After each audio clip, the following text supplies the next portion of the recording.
Good morning, everybody. Welcome to Coffee and Crypto Live. It is Positive Friday. It's going to be a good show today. We got a lot of topics to talk about. Speaking of positivity, how about XRP getting up all the way to 55 cents yesterday? What's it sitting at right now, out of curiosity? XRP currently is at, I guess it come back down. Ooh, we dropped down to 48 cents. Okay, I was looking at 88's price for a second, like 44. Got confused there for a second. XRP is going crazy, but unfortunately, you guys know what else is going crazy right now? The Dixie. It is up over 112 and is climbing. There's a chance, I'm looking on my chart, that we could get upwards of 115. We'll talk about that more later. I guess Smay just went to my screen so you guys can see we've been in this ascending, not ascending wedge, it's a broadening wedge that's ascending. Could we come back up to this red line around 114, 115 over the next couple of days? We'll keep you guys posted on that. It's going to be a great show. We got Data Dash. Some of you guys know him as Nicholas Mertens. He will be joining the show to talk about all of these big updates. Speaking of one of the biggest updates, despite the fact that the price isn't up, the Cardano VASIL hard fork is officially launched. There's a 5-day process that started yesterday, but we're going to update you guys on what that actually means, because despite the fact that the price is not going up, this is a massive update for the future of Cardano and the entire crypto space, so make sure you don't go away. I'm joined by two incredible guests this morning. I got TShroom sitting over here to my right in black. How you doing this morning, TShroom? Better than I deserve, Tim. Wow, we're going to throw back with the answer. Yeah. Bringing back a classic. How you feeling about these prices this morning? It's volatile. We knew it. September was volatility month, and here we are. Yeah, volatility month. That's a good way of putting it. Down. It's a nice way of putting it. I'm also joined over here to my left by Smay, and I have to say, Smay, say good morning to the people real quick. Almost heaven. Okay, yeah, that's it. That's West Virginia. Yeah, that's Blue Ridge Mountains, Shenandoah River. Life is old there, older than the tree. And scene. Younger than the mountain. All right. So, how about them Mountaineers? Yeah, that was, I'm just going to be a man about this. Congratulations, West Virginia. You were the better team. Virginia Tech, we got a long way to go, boys. You cannot do 15 penalties for 170 yards and win a game. But even if we hadn't, I do think West Virginia played their freaking butts off. So congratulations, Smay. Go Hokies forever and always. We just suck this year. It's a bad year. I'm going to go ahead and move on because it's Positive Friday, so I can't dwell in my sorrows too much. You know, positivity, I'm gonna go again, throw it over here. I love you. Even on my worst days, even on these days that I'm just feeling borderline depressed because those Hokies are like children to me and they suck. Thank you, Matt C, for commenting. We need to talk. Yeah, we do need to talk. Let's go ahead and read some of those green names and cheer me back up, Smay. If you would do me a favor and keep the West Virginia song to a minimum for the rest of the show, that would be nice for me. I got you. Let me practice a little German here. Wo ist das Black Diamond Trophy? Oh, still in West Virginia. All right, anyway, sorry. One last time I had to gloat. I was practicing a little German there, Tim, in case you didn't catch on. This is your day. Go ahead, my friend. All right, this is your day. Now I'm going to read some green names here. We got Elliot Locke, we got Adam Rourke, we got Gia S, we got Josh Denham, we got Colin McDonald, we got Crypto JMP, we got the Coin Father, Daniel J, Nick West, Eric Brew Baker, Justin Eubanks, Crypto Ben Franklin, Brad Torgeidel, and I love Brad Torgeidel, or aka Brad Geidel, my favorite guy. And then we got who else here? We got Elliot Locke gifted 5 green names to people. Wow. So we have Mitch is now a green name. Amello Fellow is a green name again. GoGo CJC is a green name again. And then we got George Lozano and Steve B. So shout out to you guys. Back to you, Tim. You know, I'm seeing in chat, people are adding on. They're putting the salt in my wounds.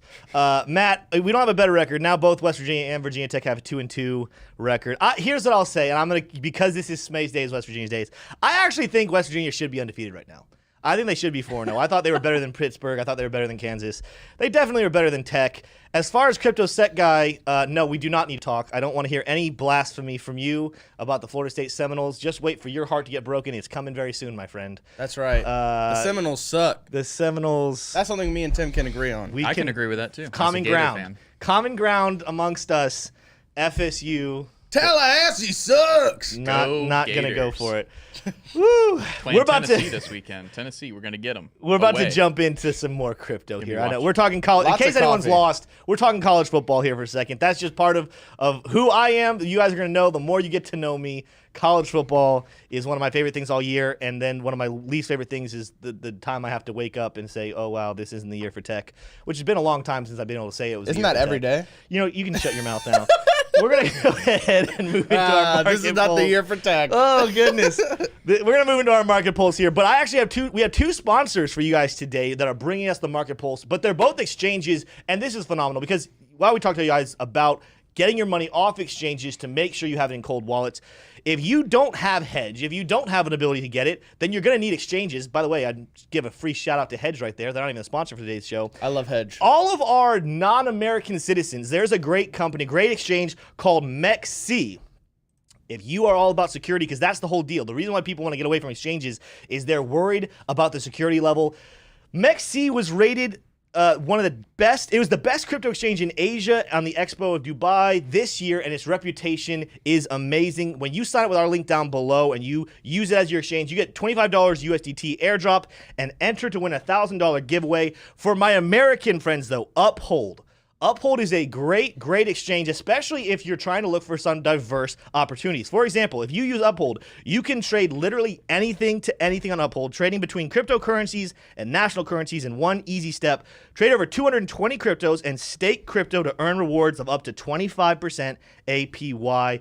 If you guys are looking for some trustworthy exchanges that do not get hacked, because you do have to still use them, unfortunately, to purchase your crypto, these are two phenomenal companies, MEXC and Uphold. Check them out with the link down below. TShroom, let's go ahead and jump into that sweet old market pulse, and let's get away further from college football. Absolutely. Well, if you're listening to the sound of my voice, it can mean only one thing, and that's that you are in the market pulse, baby. Let's get it. So, Smay, if you'll go to my screen, we're going to start off with the biggest news from yesterday. Fork, yeah. Cardano VASIL upgrade goes live. Cointelegraph there getting a good title for their article there. But one thing, Is it blasphemy for me to use this ETH merge soundbite for the Cardano merge or fork? Come on now. no, I don't that's think. I think it's fine. fine. But it's the second day you've tainted the beginning of the market pulse here. He's really starting to get his hands in there and ruin it. One thing I All wanted right, to hey, I'm point not out. ruining nothing. One thing I wanted to point out, Tim thought he was going to get away with it, but big tech is really taking a big hit here. You can see Google, Apple, Tesla all selling off. more ways Amazon, than one. Microsoft. So big tech, man, really taking it. Fear and Greed Index is showing extreme fear going deeper into extreme fear. We've been in extreme fear since last month, and we've only gone deeper and deeper into that extreme fear forest. Cryptography network Lit protocol raises $13 million to bolster Web3 autonomy and interoperability. So potentially some silver lining here. We're going to try to stay positive. It's positive Friday. There's some reality slapping news in the market pulse today, but this is not one of them. This is a happy moment. As cryptography network Lit protocol raises $13 million in a Series A round. Lit aims to give individuals agency within Web3 ecosystems by giving users a private key that is interoperable across decentralized finance, decentralized autonomous organizations, and non-fungible tokens on the Ethereum Virtual Machine EVM, Cosmos, and Solana chains. So some hope for potentially a new interoperability project that's coming out. So just stay tuned, stay checking that out. It is called the Lit protocol. So it's probably going to be pretty lit. We shall see. Very, There we go. That was a nice little dad joke in there. Bitcoin mining firm Compute North files for bankruptcy and the CEO resigns. So I'm not really going to get into this one too much, but the firm reportedly owed $500 million to about 200 different creditors and has assets that are valued between $100 million and $500 million. So they're going ahead and close up shop. This is really the first bankruptcy of a mining company that I've heard of in this last wave of low crypto prices. So those low, especially Bitcoin prices, are really starting to hurt miners, as well as the ETH going to proof of stake. So this is one of the casualties. And September has really kind of been a tug of war between the proof of work and the proof of stake conversation, and proof of work giving up some ground here as their first real larger mining firm here kind of goes down, Compute North. So we'll pour some out for them today. It is honestly it's not a good sign that you see a mining company file for bankruptcy, but it happens, and this is what happens. So it's a bear market after all, but we'll keep moving.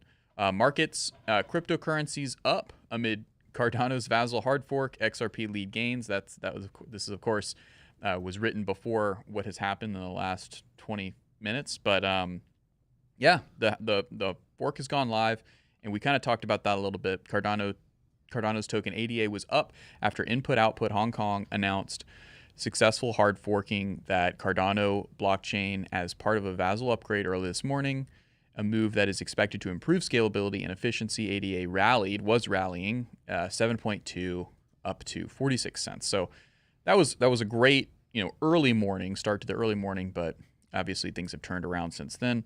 But XRP also led gains amongst all cryptocurrencies, rising over 20% to trade at 49 cents, almost 50 cents, following the grant of another motion that set December 9th as a deadline for third parties to submit motions to seal evidence in the case.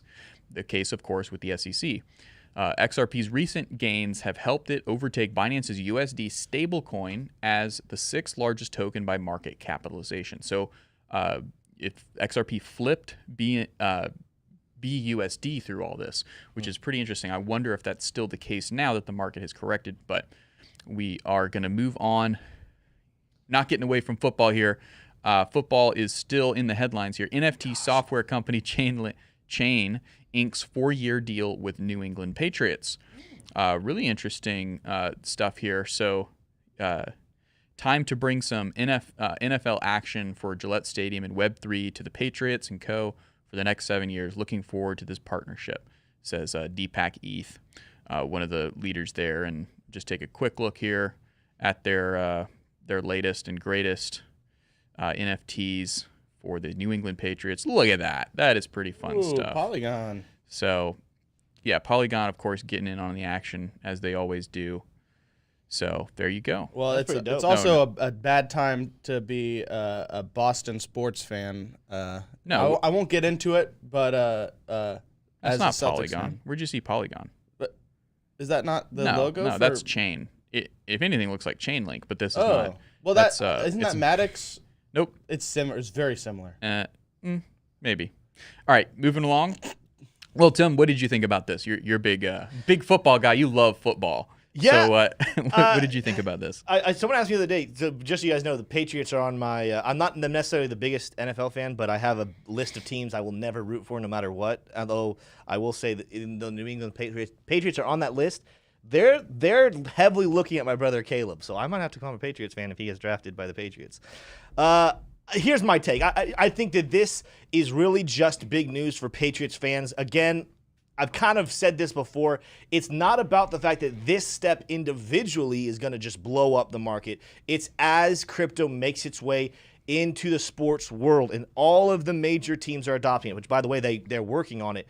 Watch money flow from these fans. We got a bunch of fans around the world who have money to spend, and they're just waiting for a way to do it. And crypto, you just look at some of the commercials that'll come on throughout the day when you're watching TV or you're watching YouTube, and the amount of NFL commercials that are tied to the crypto world, it seems like it's picking up more and more every single day. To me, that's bullish. It'll bring more sports fan into the crypto space, and along with sports fan comes a lot of money. So absolutely.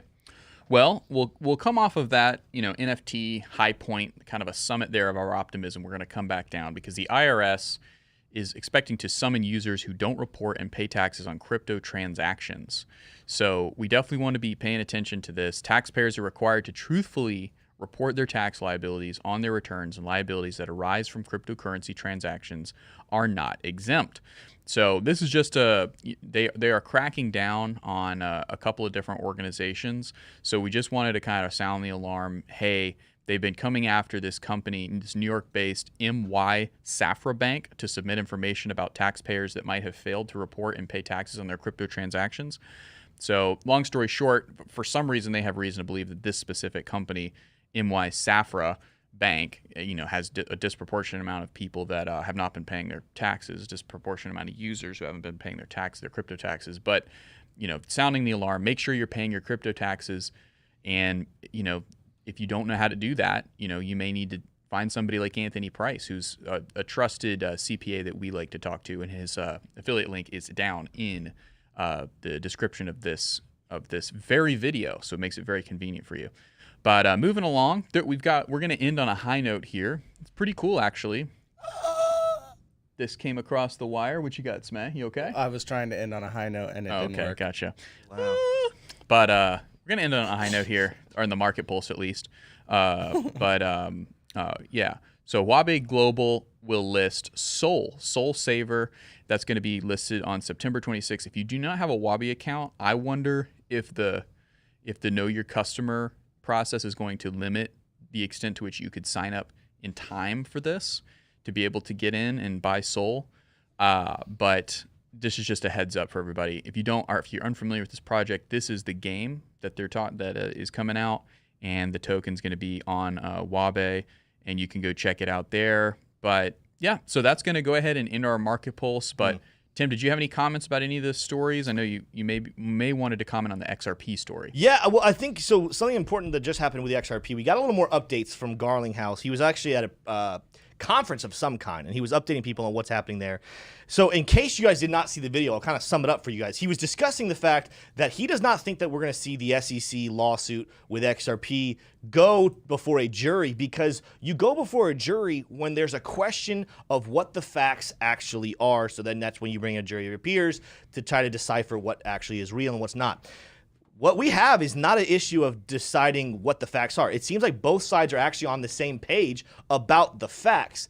The detail is we don't know what the law actually is. So what he was saying is it looks like he's still very, very, very certain that they're going to win the lawsuit. He gave a lot of benefit to everyone who is still holding XRP. He's expecting a judge to start the proceedings probably in November, and then he said maybe it takes a month, maybe 2 months, but more realistically, we're looking at 6, maybe even 12 months before we actually get a decision. But why are you saying all this, Tim? Why are we talking about the XRP lawsuit? I don't own XRP. I don't care.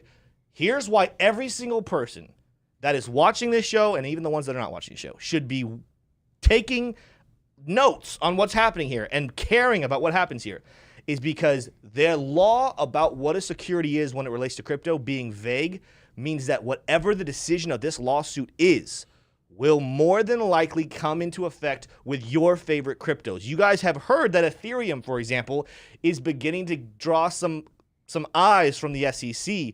We need this lawsuit with Ripple to go well for crypto so that all cryptos in general can avoid the painstaking process of having to deal with the SEC and having years of lawsuits going against them that to be regulated. So again, whether you like XRP or not, you should be rooting for Ripple right now. That was my last thing. Before we bring Nicholas in, I did want to go to the charts for just a second and look at a couple things. Starting with XRP. I don't know why I moved that. Did not mean to. You can go to my chart now here, Smay. Starting with XRP, we talked about this when Paul was on. Not even the last time Paul was on. It was the time before. We talked about the significance of XRP getting over the 40-cent level, and we smashed through 40 cents, shooting all the way up, like we talked about earlier, all the way up to 50, almost 56 cents. Of course, we're back down now around 47, but can XRP actually go ahead and hold and stay above these levels? We'll have to keep our eye on it. Is the good news coming from Garlinghouse and the surety that it is looking very much so like we'll have some positive outcome for XRP very soon? Is that what's keeping us this high? We'll have to keep you posted on what's happening there. The other one I want to keep your attention on, I know I showed it earlier, but in case anyone missed it, the Dixie this morning is shooting to new highs at 112. And it is looking very much like, and I want to get Nick's take on this, Nicholas's take here in just a couple minutes, but it is looking like we are heading back up towards this red line. As we suggested earlier, we've come down several times, and we've been creating this broadening wedge now ever since back here in January of this year. Are we going to come back to this red line once again? And our price levels we're looking at more than likely, if we were to hit it like today or tomorrow, we're looking at like 114, but more realistically, we're seeing 115, 116 over the next couple of weeks potentially be a spot to keep your eyes on. And what I want to do, I don't do this very often, and this is the last thing I'm going to do, and then we're going to bring Nicholas in. I want to show you guys a split screen. So this here is the Dixie over here. I'm going to go ahead and take this down too so we have more room. This is Bitcoin right here. I do want to make one point though. So you guys have noticed right here, this is really cool about how I can do the screen. You can see the timelines. Of course, this is inverse. We're seeing peaks of the Dixie correspond with dips of Bitcoin. But notice that Bitcoin has been flattening out, whereas the Dixie continues to climb. Is this something that can continue, or is this simply a dam on Bitcoin that is going to break here very soon? We want to make sure we prepare ourselves for disaster scenarios. Just so you guys know, I talked to Zach about this later, our editor. I don't know exactly if it's coming out this weekend or maybe early next week, but I created a video for all of our Club DeFi members and of all of our members on what I'm doing to plan for a disaster scenario on Bitcoin. But here's the thing. Whether or not we set new bottoms or whether we hold these ones, you want to be prepared. And here's the question. At the moment, Bitcoin has been pretty decent about, despite the fact that Dixie keeps climbing, we keep this strong bottom. The question is, how much longer can we hold, and will we hold long term? I want to hear what you guys think in chat, but I just wanted to show you guys that on the chart so you guys could see, while there is a correlation or an inverse correlation between the price action of Dixie and Bitcoin, Bitcoin has been flattening, whereas Dixie keeps on climbing. This is really interesting. I'm going to keep you posted on that. Go ahead and go off my... Oh, I guess you're already off my screen here, Smay. Well, let's go ahead and bring in Nicholas here. Is he already with us? Mm-hmm. Nicholas, how you doing this morning, man? Hey, Tim. It's good to see you, man. I'm doing well. It's been a little minute. I got to interview you on Cointelegraph here, what is that, probably a month and some change ago. But I'm super excited to have you here on the channel on Coffee and Crypto this morning. We're going to start off, before we dive in, because I got a lot of juicy questions about a couple different issues with you, but we're going to start off with what has become one of our fan favorites, the question of the day, and I'm really interested to get your response to it.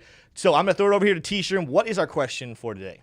Well, I've got the question for the day locked and loaded, but Smay, do not go to my screen for this. You're not going to want to. The question of the day is, would you rather live forever without discipline to achieve your goals, or live only 30 years but accomplish one goal you set your mind to? Any one goal. I'll read that again. Would you rather live forever without discipline to achieve your goals, or live only 30 years but accomplish any one goal you set your mind to? That's the question of the day, and we'll throw that over to Nicholas first. Man, that's a heavy question to answer. But I think, to be honest, I've always liked to live a life of discipline. I wouldn't say that I'm perfect by any means. No one is at the end of the day. But I have to say the idea of doing something incredibly great in my life would be something that I would look forward to waking up every single day of those 30 years. So yeah, 30 years that are best lived towards doing something great, I think are kind of much better. And correct me if I'm wrong, if I got the first option wrong, but instead of just kind of going out without discipline, without really pursuing anything or having to work towards something, I would definitely take the latter option, I think. Gotcha. You the options are living forever but no discipline? Yep. Living forever but just kind of drifting through life. Yeah, and then the other one is live for 30 years. And was it you only can accomplish one goal or any goal you set? Pretty much one singular goal. Obviously, you'd have to accomplish tasks That's to fine. achieve that goal. I'm fine with that. I'm going to go with 30 years as well. I know that would put me at, 30 years? I'd be 58 years old. So that's kind of a young life. Well, no, I think it'd be 30 years total. 30 years total? Wait, so I got so he two has more like 2 years? You implied that I could... I'm not saying from now. I'm just saying hypothetically, you knew... From beginning. Yeah, if somebody sat you down before you spawned into existence and they were like, all right, well, that's not fair. You want infinite life or do you So want literally 30 years? anyone who's in chat that's over the age of 30, if they choose the second option, they just are dead? You'd live again. I vote to change the parameters of this rule I think to it's make 30 it 30 years years from from now. now. I think it's 30 years from now. I think this is probably just a botched question of the day at this point, unfortunately. My whole thing, I agree with what Nicholas said there. I like discipline. I like having things done. In fact, because a lot of it has to do with early on in life, I didn't have discipline. In fact, I remember getting my feelings hurt very much as a child because people would actually make fun of the fact that I didn't have a whole lot of discipline. So in my teenage years, that became like a focal point for me, that when I want to accomplish something, you got to set yourself to it. You got to stay disciplined. You got to stay on it when it's not fun. You got to, when it's fun, that's great. But when it's not fun, you continue to work at it. Yeah. So that's my goal. And I'm going to go with the concept of I get to go to 58. I'm completely fine with my days ending at 58, but I accomplished my goal. TShroom, you want to answer it first or can I I've got a very philosophical answer because I'm going to take the under on this. You're going to take the under on this? Essentially, and because I know we want to get quick, so maybe Smay will do a quick answer as well. But I would want to do infinite life because just because you set your mind to a goal doesn't mean it's a good goal. That think of a lot of leaders in history who there's a lot of goals that you might think are good ideas now, but if you play it out over the 100-year span, how well does that goal really turn out to be? So I would rather just live forever, be an observer. So that's going to be. So my here's answer. my answer. I mean, if you're an evil person though, and your goal was evil, at least you felt satisfied in your goal. No. It's not a Not question evil, of if you're just evil, because insignificant. it's just you have a human perspective, a limited perspective. Like still look think at the guys that invented the nuclear bomb. They at the time. All right. Well, you're giving a long philosophical answer, and I would like to give my answer. So we're gonna wrap that up, and I'm gonna give my answer. So my answer is that I would live forever because I'm already an undisciplined person. So it's basically just getting free immortality. So it'd be great. I mean. So also clarifying question for TShroom: does it mean I don't age? I don't. I think you kind of have vampire status minus the vampire stuff. Okay, so I don't age. Correct. Okay. Well, I mean, then that's the best. You probably stay at 30. That makes sense. Oh, that's great. I'm totally picking that. All right, okay. Let's go back to crypto. I gotta say, like you were talking about earlier and stuff, like the road to destruction is paved with good intentions. So sometimes when you set yourself out for that one big goal, I think one big problem I found is that some people fixate too much on one particular thing that they define as success. Right. And that's always something you got to be careful of. You always have to be kind of like your biggest critic on that. But one thing that Tim was hitting on earlier that kind of leans me towards that side of answering that question is that, I've had parts of my life where I've gotten done the routine where I'm waking up at 5 a.m. in the morning. I'm lifting weights. I was the first one. It was back when I was in high school and stuff. I'd be the first one to school. It was basically going to work right after school, kind of grinding it constantly, didn't have much free time. And it's ironic, but some of those moments were some of the best of my life. And I was working as a dishwasher and going to lift weights at the gym, and it's simple things like that can go so far in helping you to feel successful. Yeah. And I think not only is discipline really important in general within your daily routine, but I think when people talk about motivation, I think that motivation should come secondary. So motivation should be derived from long-term objectives, for example. And I think that's, again, as we were talking about earlier, some kind of goal or task to pursue in the long run. But anyways, yeah, I could ramble on about it. I didn't know we were going to dive into such philosophical topics. I would love to have an extended talk about that with you guys. I think we could. I think that's even part of the problem. That question it was broken from the start because we weren't sure of the parameters and could go so deep philosophically. But still a solid. One last note I have is that whoever put the poll in the chat, would you rather live forever, discipline, or 30 years, accomplish one? Yes or no? Well, it says one goal. It says one goal. What? No, I know, but look at the answers. It just says yes or no. Yeah, the poll. Whoever did that took it down. So anyway. Wait, are you the one who did that? No, I didn't do it. Okay, good. Because you made it sound like you're like, yeah, whoever did it. Okay. All right. Hey, we're gonna get back into crypto. We're gonna get back into crypto. Good question of the day. Oh, Nicholas, this is welcome to the Coffee and Crypto team, where we love to have fun, but we're about to dive into the serious stuff, the deep stuff. As we are speaking right now, I see it's back up to 18,600, but Bitcoin dropped down to 18,005. I know I told you when I was messaging you we were going to talk about Bitcoin last. Let's go ahead and talk about Bitcoin first, though. We'll dive into some Cardano and Fed stuff later. What are your thoughts right now about Bitcoin price, and what are you seeing on the charts that kind of concerns you or gives you hope that potentially 17.6 will continue to hold as the bottom? Yeah, I mean, I could dive in a little bit into the TA if you guys want me to on the charts. Would you guys prefer I do that while I go ahead and talk about it? Yeah, let's do it. Awesome. All right, I'll go ahead and get it pulled up here. So let's see. There we go. We got that there. Oh, so yeah, for some reason, I'm going to have to get the screen permissions up there in a second. But I can go ahead and before I dive into the TA, talk a little bit about where I think things are going in the interim. One of the big things that I'd emphasize is what we saw from the recent speech from Jerome Powell for the FOMC meeting as a recent. I remember, Tim, we were kind of chatting about this, and I'll be the first one to say that back then I was even considering this idea that the Fed potentially might do the soft kind of landing approach or the pivot, potentially start lowering the increased rate of interest rate hikes And I think it's very clear by now that that's just not the case, that we are very clearly seeing the Fed change the direction. They're pulling the 180, and they're doing pretty much the counter trend from what they did for the past decade. And I think this has pretty much solidified a confirmation that we're at the end of a secular bull market, i.e. essentially the last 10 years where every dip was a buying opportunity. Every 15 to 30% decline was a signal for the Fed to step in, that they're not going to be able to do that anymore in equity markets. And the scary thing we need to think about here when that comes to Bitcoin is that Bitcoin's only been really liquidly tradable since 2010. So we haven't seen Bitcoin go through a proper depressionary bear market in equities and the broader asset markets and housing, et cetera. So I think that that's the big topic we need to focus on here. And I think that's going to start opening up a lot of lower price levels than people probably first anticipated for Bitcoin, which I can go ahead and I'll pull up here on the chart in just a moment.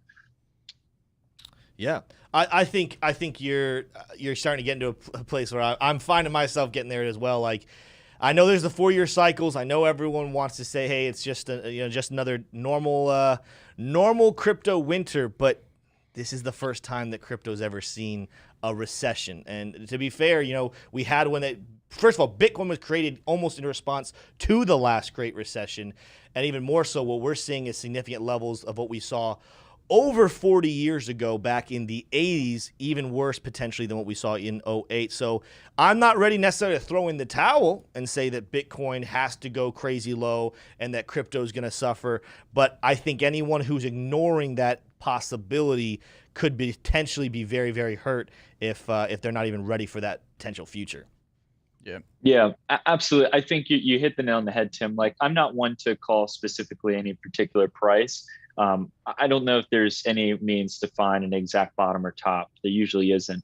But one of the key things we should focus on, and I think one of the biggest problems I find is that for the last 10 years, a lot of the methods, even some of the time-tested true methods of getting exposure to crypto that have worked, such as dollar cost averaging, buying the dip, all of these things that make rational sense during a secular bull market no longer make sense during an extended bear market, a depressionary bear market. And that's why I'm really specific with the language there, because we have not experienced something like this for crypto in its history. We are really stepping into uncharted territory. Now, I've got some price levels here that I want to dive into, but before I do that, I want to go ahead and actually dive into equities to explain what I'm talking about. So the S&P 500, NASDAQ, Dow Jones are about to break to new relative lows for this year after the August relief rally. This is something that I pointed out on the channel extensively. I was beating like a drum that you have to take advantage of this break up higher, sell positions, start to hedge, because the warning signs here of the 3 consecutive lower highs and the continued status from the Fed on tightening monetary policy further is signaling that we're likely coming in at an end to this secular bull market that we've been in. Now, if we take a look just over the past 2 decades, a little over the past 2 decades, we can see that we've had essentially 2 depressionary bear markets.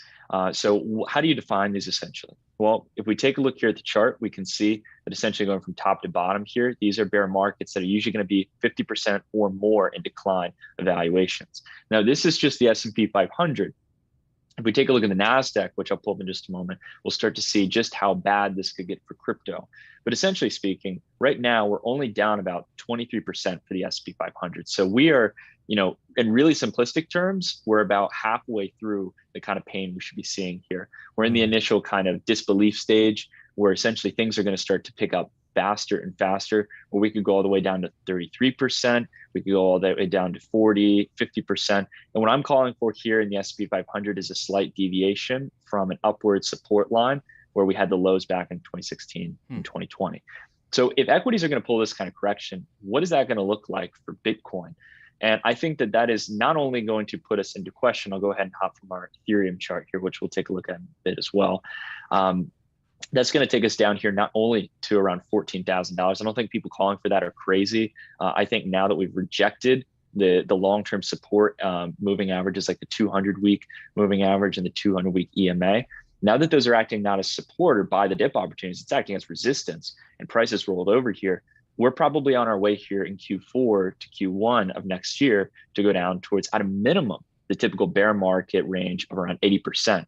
But we've also seen during the past decade in Bitcoin that we've come down to 85% or 90% in the bear market. So I would expect, as crypto has matured and corrections have gotten weaker over time, that we are still going to see us somewhere in this range here between 14,000 to around 10,000, due to the fact that we are at the end of a secular bull market. Bitcoin, ironically enough, and this is the case I want to make here again, and I know it can be difficult because of the terminology we've learned to utilize to describe crypto corrections. And we usually see these 80% plus corrections as bear markets. I see them as a secular bull market mid-cycle correction, right? So these year-long pullbacks in Bitcoin are really kind of corrections for Bitcoin. We have not seen a bear market post a secular bull market. So I hope I make that clear. Again, it's not to say that these aren't bear markets. I don't want to get caught up in semantics and language, but essentially speaking, we have never gotten to see Bitcoin go through a flush out similar to the dot-com bubble. And just to kind of put that context into play, I can go ahead and pull up the NASDAQ composite IXIC on TradingView. Essentially, if we take a look here at the 12-month, right, we can see when the NASDAQ went through a proper bear market here, multiple years of declining price action. We are only really in one single year here, right, of 30% moves to the downside across technology companies. If we take it here to the monthly chart, it starts to put it even more in perspective, just how long this can get drawn out, how many relief rallies or dead cat bounces we can get in the market, and just how long it can take to recover back to those highs. Again, I think a lot of people just assume that buying the dip, right? For example, you could take a random time period here in December 2000, right? After a really nice decline from the highs, and it would have taken you practically 75 months, multiple years to get to a point where you're break even on your investment, right? So again, I think the key point here is that you can't just say that, oh, I'm going to be focusing on long-term, I'm going to buy the dip, and the Bitcoin can keep going down. It doesn't matter. I'm not trying to pick the bottom. When in reality, prices could go much, much lower than people are really anticipating. So sorry, I kind of rambled on that a little bit, but I just wanted to hit on that point. I think, Tim, you hit the nail on the head that people don't they really underestimate just how bad things can get and how big of a difference a 70% decline is from, say, an 80 or 90% decline in valuation. Now, there's something that I do want to kind of wrestle with you on your chart. So I know you used that one example, that one support line, and one of the points that you used was, of course, the bottom in 2020 when we had the pandemic hit. You know, there's something that could be said. You know, there's arguments to talk about these lower levels, and I think you laid them out very, very nicely. But now switching to potentially arguments for the bottom is in or the bottom's closer than we thought. You know, first of all, that pandemic bottom in 2020, that massive wick, that is what we call a black swan event. We did not know that that was going to hit so quickly, so hard, and that surprised the entire market. So there's a narrative out there, and I'm wrestling with this, and I do actually believe long-term what we just saw from the Fed could be bullish, even if in the short term it's bearish. But smart money has known for a while. We have seen the writing on the wall. I remember even during the times we were getting all of those checks from the government, people knew, all right, we're going to pay for this later. And while the Fed and the White House kind of kept kicking the can down the road, acting like everything was going to be okay, I have to believe that a lot of smart money, a lot of whales, a lot of people who have been in the game for a while saw this economy crash coming. They saw the pain coming. We just had to wait for confirmation. And what we've seen from Jerome Powell at the Jackson Hole event, and now more recently his latest FOMC meeting, he is confirming, yes, this is bad. Inflation's out of control. We're going to have to be aggressive with it. And he gave us a rough plan, 125 to 100 points the rest of this year, and then more than likely an additional 50, maybe an additional 75 next year before they finally can start to go down. Yes, that's aggressive. Yes, that's going to be painful. Yes, it's going to be very hard to borrow money. But here is my point. When things come out of nowhere, investors get shook out because it's extremely painful or it's extremely bullish and it ends up shooting the price up. When we see things coming, when we understand what the future looks like, when there is clarity, it allows the prices to actually get put in, and the bottom ends up hitting a lot sooner. And even while the pain is going on, prices can actually rally because there was clarity. We understood what the future looked like. And so in my eyes, since smart money's already known that this is the pain we were going to see eventually, and it was only a matter of time before Jerome Powell actually came out and said it, why has the price not dipped lower before now? And does it absolutely have to drop down that low with the fact that now we actually have this clarity moving forward? I hope that made sense. No, honestly, Tim, I think that you've honestly got a pretty good point there and stuff. And I think that that's one of the key narratives that a lot of people have been kind of, I guess, kind of focusing on right now. There was one chart I actually talked about today, just to kind of build on your point, where essentially if you took Bitcoin here, for example, divided by the Nasdaq, this is one of my favorite ratios. It's basically the Bitcoin Nasdaq ratio that essentially will showcase how Bitcoin performs against the Nasdaq. And one of the few arguments that I think the bulls might have here that is really interesting in the sense of a technical analysis perspective is just purely looking at how well Bitcoin has held up here from June to September against the Nasdaq. I was even originally making a bearish argument with it, saying like, hey, the relief rally that we saw in equities and crypto really started to give me some warning signs, because we essentially saw Bitcoin not recovering to the same degree that it corrected in comparison to the Nasdaq, meaning that when the Nasdaq would correct, say, for example, 10%, we'd usually see Bitcoin correct 15, 20% at a more exacerbated level. On the other end of the stick, we didn't see the same when it came to recoveries. When the Nasdaq would bump up 5, 10%, Bitcoin was practically doing about the same. So that was a big worrying sign for me personally. But what I have found very fascinating is that as things started to roll back over again after the Jackson Hole speech from Jerome Powell back in August, when we were taking advantage of the relief rally and selling a lot of our positions, I look at this ratio here and I'm saying that it's pretty neutral. Essentially speaking, comparative to the Nasdaq, Bitcoin is in alignment with what the Nasdaq is doing. And that could be, again, why I think this 14K bottom range, which is our highest level that we even feel comfortable calling a bottom at this point. Again, we'll see if there's a trend reversal and stuff, and we definitely don't want to get caught behind or anything, and we'll definitely buy at a premium. But essentially speaking, on the Bitcoin chart, right, if you consider that the Nasdaq might decline another couple of double-digit points, that really leads us essentially on Bitcoin coming down to that 14K range. I've got the chart over here on Coin Panel. So around here at 14,000. It's really not too far off to think that both Bitcoin and the Nasdaq could come down another 20, 23% here from this range, because in the grand scheme of things, that just takes us from the all-time highs here, rather than being at a decline of 73.5%, just takes us down here towards about 79 to 80%. So in the grand scheme of things, I think that that is a very realistic range where not only we've had historic resistance that could be flipped into new support, that would be an 80% decline. A lot of buyers and a lot of capital would start to look building bids along that range and prices around it in order to start getting institutional sized orders filled, and potentially start building that consolidation pattern, an accumulation pattern where Bitcoin can start establishing higher lows and higher highs. And that again would start the trend reversal. To your point though, Tim, about kind of like where we are right now, I know that there are things that can be priced into a degree. And I think a lot of the world is starting to realize there's going to be pain. I think the problem that people that really underestimate is just how painful things can get. And that essentially comes from multiple months over the next year or so. The Fed continues to do quantitative tightening and reverse the expansion of the balance sheet.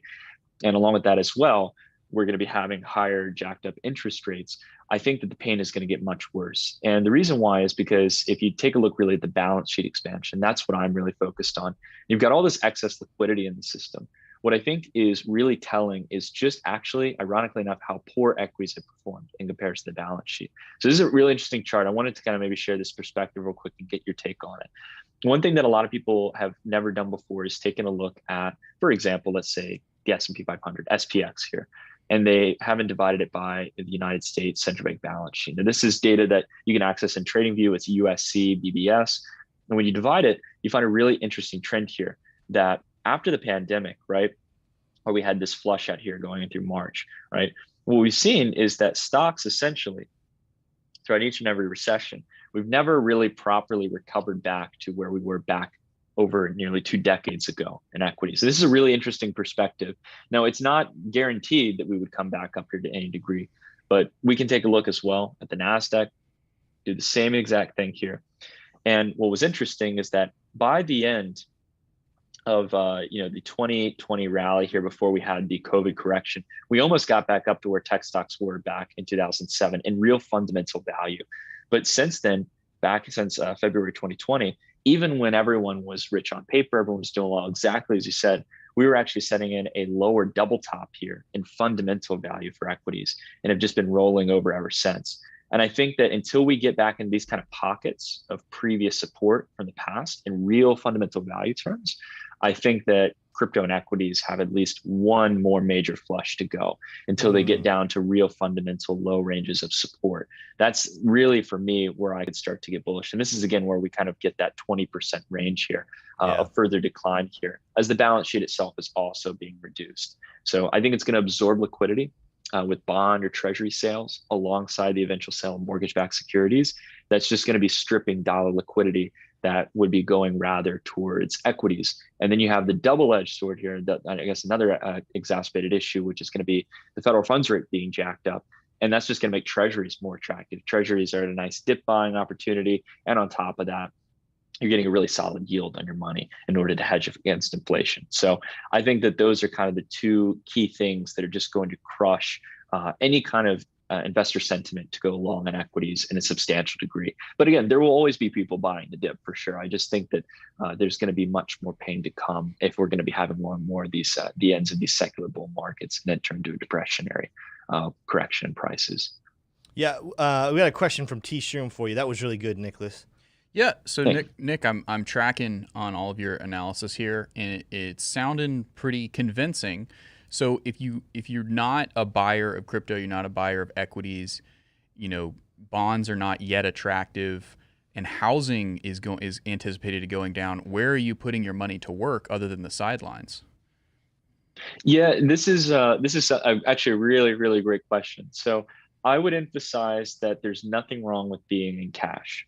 So back in August, we really took advantage over like kind of two periods of time throughout the relief rally. And like late July, we started to sell some of our well-performing altcoins. And then in August, within the Dash report, which is a group that we have on the channel, essentially speaking, I sent out alerts that in late August, in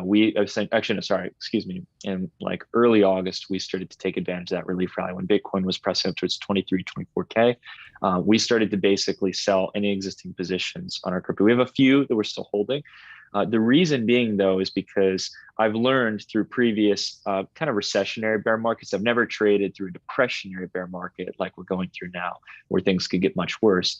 I learned even in those shorter periods that cash can be king. And taking profits is never wrong at the end of the day, especially in this case when we're expecting much further downside. And you don't always have to chase yield. I know the kind of incentive for a lot of people to chase yield or return right now comes from inflation. People just want to protect their purchasing power. But I think exactly as Tim mentioned earlier, a lot of this, like kind of your net worth today, everyone's going to be facing real decay of their net worth when it comes to what they can spend it on, because no one was actually, there's a ton of millionaires made in this previous bull market rally in 2021, but not everyone is really a millionaire. Not everyone worked to be a millionaire. And what it means to be a millionaire or have that specific dollar value net worth is never going to be what it used to be when it came to real consumer spending. So I essentially think right now, protecting your capital in dollars is one of the best things you can do. You'll start to get better yield on it in savings accounts now, and really wait for those great generational buying opportunities. I mean, again, I like to always go back again to just taking a look at the NASDAQ chart here, right? I know I'm kind of beating it like a dead horse. This was actually one chart that I thought I'd actually explain here that would kind of help to kind of put things into visual explanation. So we wrote this in the newsletter that essentially over the period of the 1970s here, into 2000, we had a very long extended secular bull market with a lot of corrections along the way, where we had a lot of great technological advancements, right? We saw mainframes, personal computers, the internet, enterprise software, SAP, a lot of technologies that just completely year by year were changing the way we thought about the world. And some of them, to be honest, were ahead of their time. They weren't ready. And essentially, we eventually got to a point where, people were starting to price in valuations at exacerbated levels. We zoom in here again, back to the dot-com bubble. We had this blow off top here away from the trend. And that's where excessive speculation and valuations got out of hand. And then after that, we had a 78% wipeout. A really important statistic to keep in mind if people are long altcoins right now is that, if I'm not mistaken, I think it was around 95 to 98% of the IPOs that had basically become a part of the NASDAQ, they went bankrupt and were delisted. 95 to 98%. We've got 15,000 altcoins out there that have some kind of dollar value that people think, has some retained value that they'll be able to materialize in the future. What we're going to find is that a lot of people are holding empty bags. Now, I think Bitcoin and Ethereum are safe. And I know as well, Tim, you wanted to talk a little bit about Cardano and some of those players there later, and we can talk about that for sure. But I think that a lot of that valuation is going to evaporate big time. And we come back down more towards reality, kind of taking away that blow off top. And then we went through another secular bull run here as well. Like the launch of smartphones, e-commerce, social media, advanced semiconductors, biotech, you name it. So this was, again, a really exciting period of time. But if we take a look around the field now, where's the innovation? I mean, take a look at DeFi. DeFi really has been dead for the last year. And I'd say that as someone who built in DeFi, who had a wallet that was focused on DeFi, I love the concept of decentralized finance. And I think long-term it's going to disrupt things, but the innovation isn't real right now. Things are slowing down. And I think that that's just going to cause compounding issues where people are constantly having to consolidate and sell their assets into more protective things like the dollar at the moment. That's a when dollars are becoming more scarce. Great transition you have for us right there, Nicholas, as we transition into, you're talking about DeFi and about the innovation that's going to come out and it's going to help people. What I wanted to ask you about Cardano, if you're looking at the chart right now, we're not going to look at a lot of excitement in price action on Cardano. Currently, I think at this moment, Cardano's sitting at 45 cents, kind of staying kind of boring. Although yesterday we started a 5-day process of the official update of VASIL. And I wanted to ask you what your thoughts were about not just the price of Cardano, but actually the fundamentals of it. Because as you just referenced, we are going to have to wait a little longer for innovation to happen. But Cardano is probably one of the projects on the forefront of bringing new innovation, bringing it in a secure way that lets people feel confident about their holdings and about putting their dApps and putting their protocols on a resource that will not be hacked and not be hurt. What are your thoughts about the fundamentals of Cardano as a whole after this upgrade? Yeah, I mean, I'm very happy to see VASIL successfully deployed. And I know that there's, I think, a couple more stages tied to this network upgrade that are going to go through. I mean, look, at the end of the day, like, putting everything aside, I want to say congrats to the team on that. That's awesome. It's the same with like the merge for Ethereum. These things take a lot of work and a lot of dedication from a lot of people. So I really have nothing negative to say about it. The one thing I would say, to be completely candid, is I'm not 100% informative on the long-term roadmap of Cardano. It's changed a bit over the past couple of years since I've been following it as far back as December 2017. I think the big thing, though, that I would emphasize here is that a lot of the value that is going to be realized from these developments will come later on. So I think the bear markets are about consistent building. And what I like to look for is for protocols that are constantly deploying and building new features. I think Cardano is one of them. It's similar to Radix and a couple other alternative layer ones that are doing things completely different from the patterns of the Ethereum virtual machine. Cosmos, with its unique SDK as well, I think is an example of that. All of these layer ones that are actually doing something different than just forking the EVM or the Ethereum virtual machine, I think that they offer a lot more promise than those who, again, were just offering higher scalability at the end of the day. Cardano is taking an entirely different approach to how it builds its network, utilizing the unspent transaction output model and utilizing various different means of consensus than Ethereum. So anyways, again, I can't speak too much to overall like what I think this will mean for Cardano long term.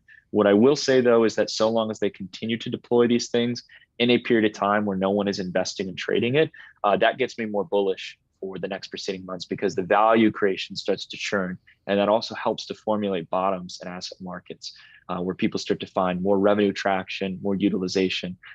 This leads me also, though, into talking about price, though, because I don't mean to be too much of a negative Nancy against Cardano. I don't mean to be bashing ADA as a token. But essentially, when I take a look at the chart here, I'm looking at a few key levels here that I think are really exciting for Cardano. And again, if we get into this kind of end of the secular bull market for crypto assets and assets as abroad, don't be surprised if we see prices come down to this level. I like seeing that we're pushing sideways here for Cardano. That is definitely exciting, but we're still having lower highs here, consistent support.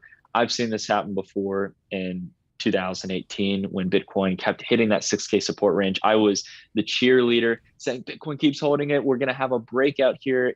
I knew it was a descending triangle at the time, which was a bearish pattern, but I thought, this is what everyone was thinking, that it was going to break down. We're going to break through. We're going to surprise and break the odds. When in reality, I think that Cardano, just like Bitcoin, is going to have one last major capitulation wave. And if you guys lived through, that November, December 2018 bear market pullback, that final sell-off into 2019 into January, you know just how bad things get. Bitcoin went from 6,000 to 3,100. So that's where I think a lot of altcoins here, like Cardano, could start to hit these target ranges. And if you're someone who is looking to dollar cost average, you just want to buy the dip and you're going to hold those positions for the next 5-10 years, I would look in some of these green lines here around 36 cents, which is the kind of support resistance range we had in April 2018. I'd be looking as well here around 25 cents. That's a big psychological level for a lot of people. Around here at 17 cents, midpoint of resistance 2 times in the past. And also here at another range, which was previous support and resistance at around 10 cents. If I got Cardano at 10 cents, I got to tell you guys, I'm a buyer personally. Yeah. So that would be something that I'd be really interested in. Again, far out from where we are now, but again, just trying to speak into exactly as you've kind of hinted, Tim, at the beginning when we were starting to talk, is that just kind of preparing for the worst, having those game plans, having cash on the sidelines, and not being so eager to give the money, give the market your money, essentially, right? Let the market come to you, let it give you those opportunities until the trend starts to indicate otherwise of higher lows and higher highs. Then I'll pay a premium because I know I'm riding the wave. I was listening to a famous coach the other day, and he was talking about sports, but this applies so much to the crypto space. And he was talking about, everyone always says, what's your why? What's your why? Why do you want to win? Everybody has a why. Everybody has a why. And it's good to have a why. If you don't have one, that's the place to start. But it's not even always about what your why is. It's about how much you're willing to give up and how much you're willing to be in pain to accomplish that why. Because everybody in sports wants to win. The question is, are you willing to give up your mornings? Are you willing to give up your sleep? Are you willing to give up your personal relationships? And same thing in crypto. Everyone wants to get rich in crypto. Everyone wants to trade and invest, but it's like, how much are you willing to be in pain? How much are you willing for the prices to go down and you not freak out and just jump out of the space? How much are you willing to deal with years of bear markets where everything seems like it's just on top of your shoulders and there's no win in sight? I think there's a lot of people are going to be really we've already had a painful bear market, and whether we continue to trade sideways or drop down, I think that pain is going to continue to come. But even as you were just talking right there, I was reminded of that quote. It's like, hey, everybody wants to be wealthy. Everyone wants to trade well. The question is, how much pain are you willing to put up with? That's what smart money knows how to do. They have experience doing it. And those of us retail investors who are newer, who are younger, who are trying to learn the space, we've got to go ahead and embrace, hey, we got to go ahead and embrace the pain. We got to embrace the suffering. We got to embrace patience and discipline. And that's what will pay off long term. I know TShroom had a question for you on this topic as well, though. Yeah, it's kind of a big question, so I'm going to have to work up to it. But I want to stay on this note of caution for our listeners, for our audience. Is like, this is not a time to be trying to go into leverage, right? This is a time to protect your capital. I believe I heard Nicholas say that. It's like, this is a time to take stock of what you have and start to move into cash to the extent that you can, and to protect your capital and keeping an emergency fund there for your own personal expenses, but also, if the market starts to turn around, not expecting that in the next month or two necessarily. But so the question that I have is, at what point? So this is a different scenario than, and if you'll go to my screen, Smay, we're in a different scenario from 2015 to 2018. Where we actually saw the Federal Reserve raising rates around that time as well. So from late 2015 to mid 2019, the Fed actually raised rates to where we are now, about where we are now. Actually, with this last hike, we have now exceeded those levels, because those levels got as high as 2.5 essentially. We are now at, 3.25. Okay, and that hasn't printed here yet on this chart. That's just they're lagging. But the question I have for you, Nicholas, is, at what point, how bad does inflation have to get to where this could potentially be a Bitcoin moment, a crypto moment, where crypto, what was supposed to be kind of this hedge against inflation, this alternative currency, could you imagine a scenario where inflation doesn't get under control? God forbid. I really don't want that to happen. But it doesn't get under control, starts to tick back up, maybe even seeing double-digit inflation. Is there a scenario like that or similar to that where Bitcoin, probably specifically Bitcoin, starts to become a haven and gold, trying to act like gold? I am hearing a lot of saber rattling from the gold bugs right around now from other influencers as well. Do you think that that's in the cards, or do you think that the adoption levels are not mature enough at this point to where Bitcoin could be seen as a haven if inflation starts to get way out of control or other macroeconomic factors start to go haywire? I think you hit on a really great point. I wrote about this actually back kind of in like the really deep bear market months back in like June of 2022.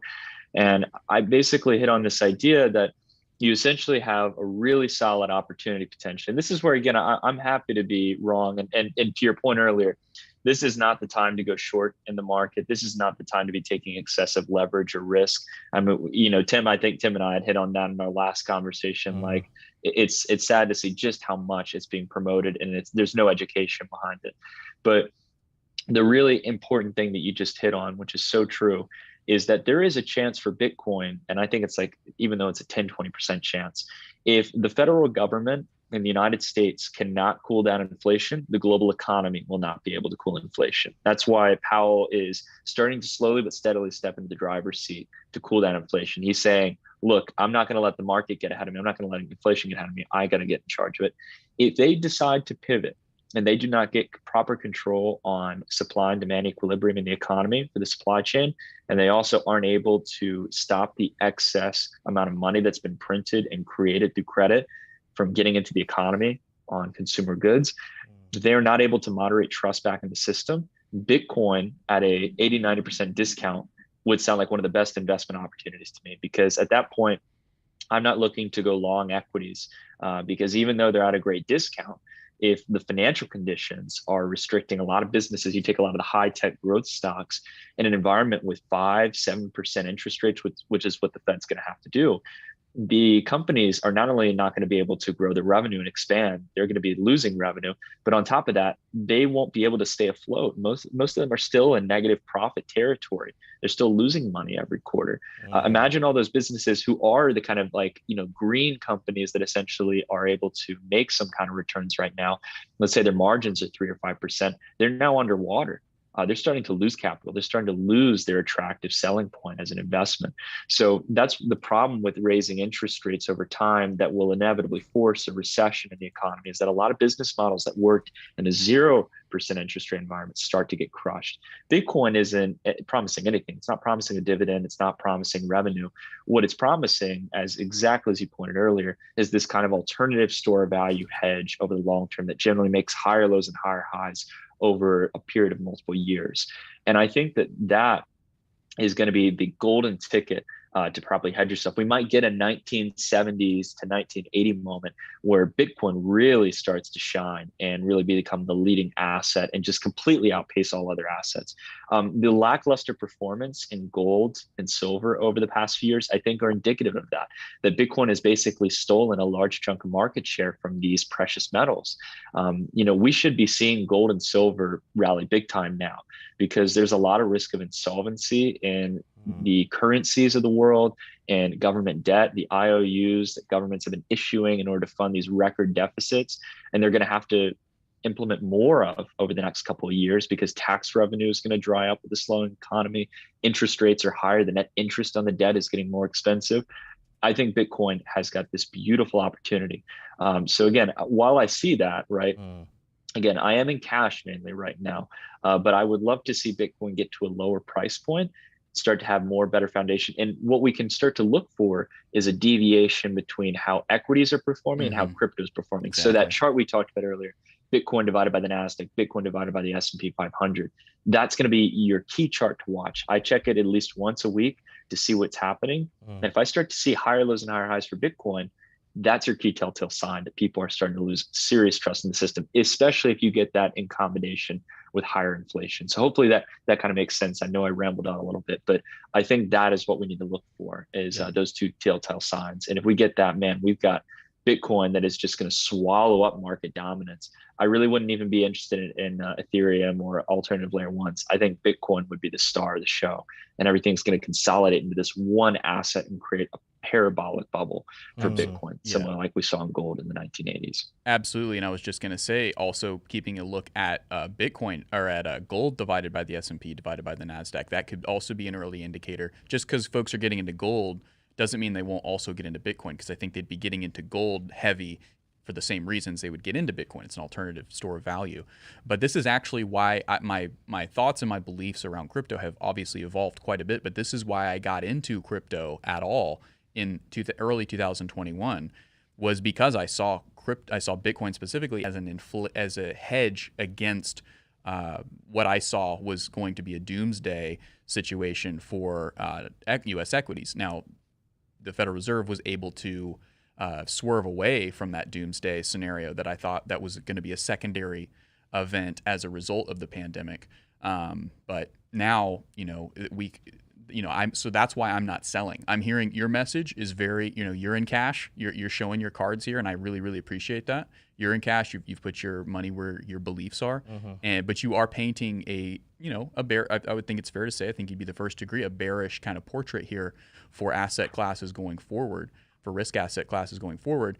And the reason why I'm not selling is because my conviction hasn't changed. I still see Bitcoin as the alternative to my stock portfolio, as the hedge to my stock portfolio. As my stocks go down, I anticipate that at some point Bitcoin will, make up that difference, because it's a hedge to that. Now that would be an extreme scenario, but that is why ultimately my conviction is to hold Bitcoin is as a hedge to equities. Now, again, I will continue to buttress that with my understanding of crypto has evolved. So now I hold it for other reasons as well. But again, that bedrock conviction is as a hedge against equities. Absolutely. No, I think, TShroom, you brought up a great point, man. Like using Bitcoin as a hedge, like for example, like we have a lot of people in our newsletter group, or like people in the comments of my channel who are like, Nick, you're talking about these lower price points. Should I sell everything now? Should I short the market? And I wouldn't advise for either of those in this case. If someone basically finds that they're overexposed essentially to a given asset, for example, let's say, I think the problem arises essentially when someone says like, Nick, I have my entire net worth in Bitcoin or an altcoin. I'm down 80%. Should I just materialize the loss? And in that case, I say, look, if you can't afford to lose that money, you were overexposed in the first place, and you've got to close a good chunk of that position. You can still always hold some, right? And exactly as you said, the key term is to hedge, essentially. If you have 10% of your net worth in Bitcoin, 20% of your net worth, maybe even 25, 30%, and you can afford to lose that, you can afford for it to go to zero or dip another 50% and take another decade to recover back to your entry, then absolutely, like there's no concern there and stuff. And exactly as you said, like it would be terrible if one didn't have exposure to Bitcoin and we had that parabolic scenario where Bitcoin becomes this alternative hedge. So exactly onto that point, Sean, I think you hit on a great point there and stuff. Having some exposure is not a bad idea. Man, this was a really great interview, and I always love getting people with different opinions on, because I think, Nick, it's funny because some of those levels you mentioned, both on Cardano and on Bitcoin, are levels that I've talked about before. Not that I think we have to hit all of them, but it's good to know that we're seeing similar levels. We might have different opinions on what the future looks like, but I am always big on listening to people who might not see eye to eye with me, and you never know when they're going to point something out that's going to just light up a whole new world of stuff that you've never even considered before, so that you can continue to have the best opinion possible. So, Nicholas, thank you so much, man, for coming on today and showing us those charts, breaking us down what's happening in equities and stocks, and giving us your opinion on what's happening there. We'll have it on again very, very soon, hopefully. But with that, man, we'll see you the next time. Have a great day, man. Thank you guys so much. It was a true pleasure getting to catch up with y'all. Appreciate it.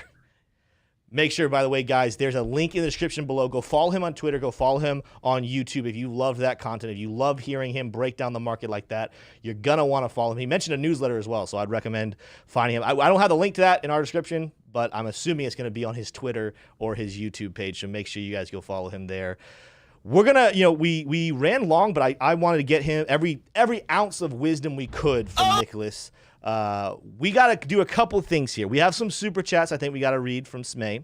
We have to award our HODL trophy winners both in office and find out who won in our community chat. So let's start with that super chat, and then we'll do HODL trophy presentation here in just a couple minutes. Well, first I'd like to honor our previous HODL trophy winner, Trey Caramonta, and me.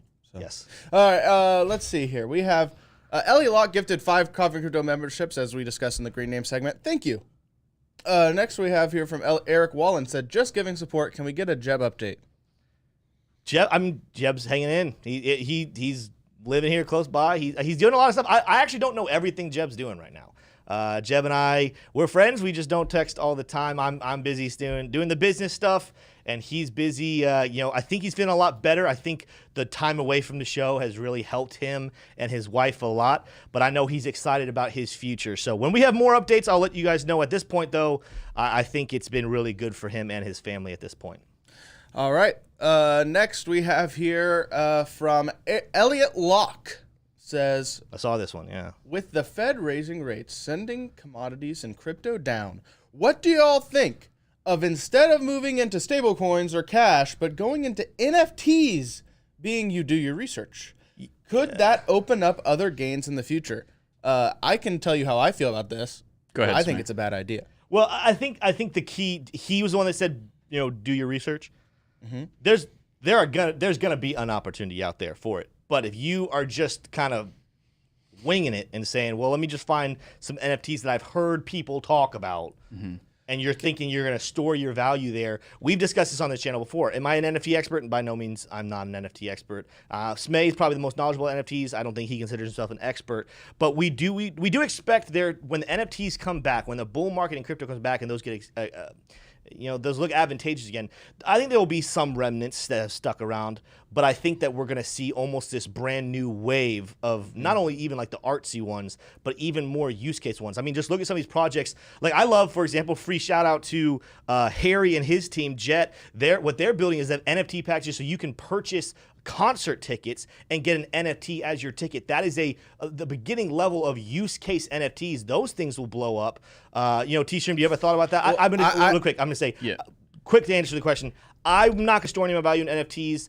Do your research. If you know what you're talking about, then maybe you have a case. Yeah, if I'm Elliot Locke, the answer might be yes. Because if I'm Elliot Locke, I know a lot about NFTs. But I would pose the question, why not get into pharmaceutical companies? There's going to be small cap pharmaceutical companies that absolutely go crazy during this bear market because they find a cure to some disease, right? But do you know anything about pharmaceutical companies? Do you know anything about diseases and molecules?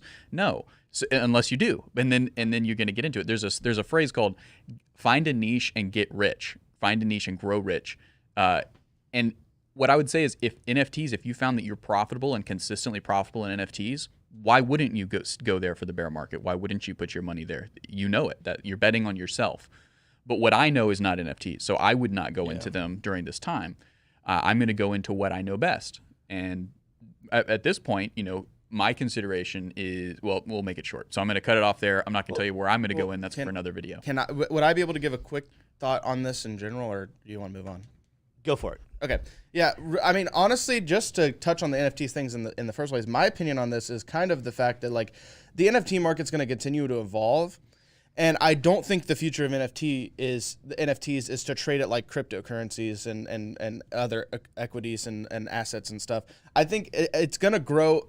It's going to grow into the use case. That's not what NFTs are really for. It's a good side effect of NFTs, and so you have to make sure you're getting into NFTs for the right reason.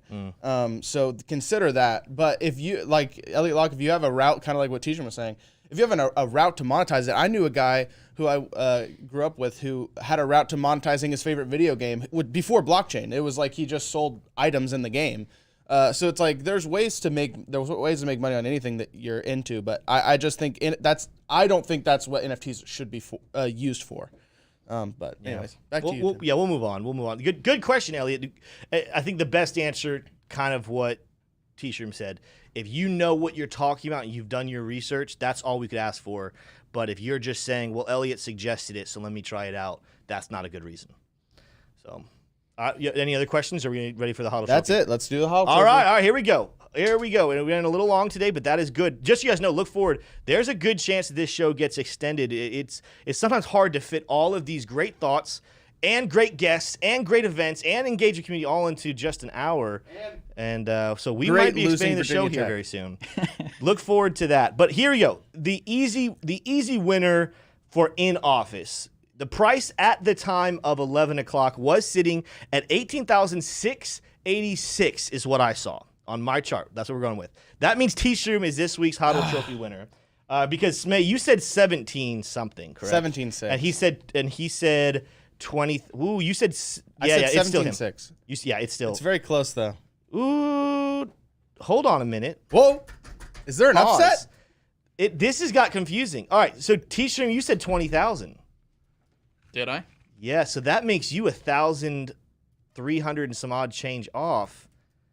Smay might be the HODL Trophy winner. Whoa! I might have announced the winner too soon. Whoa! That was a got him. Wait, it's at 10. It was at. I thought it was supposed to be 10:55. No, it's at 11.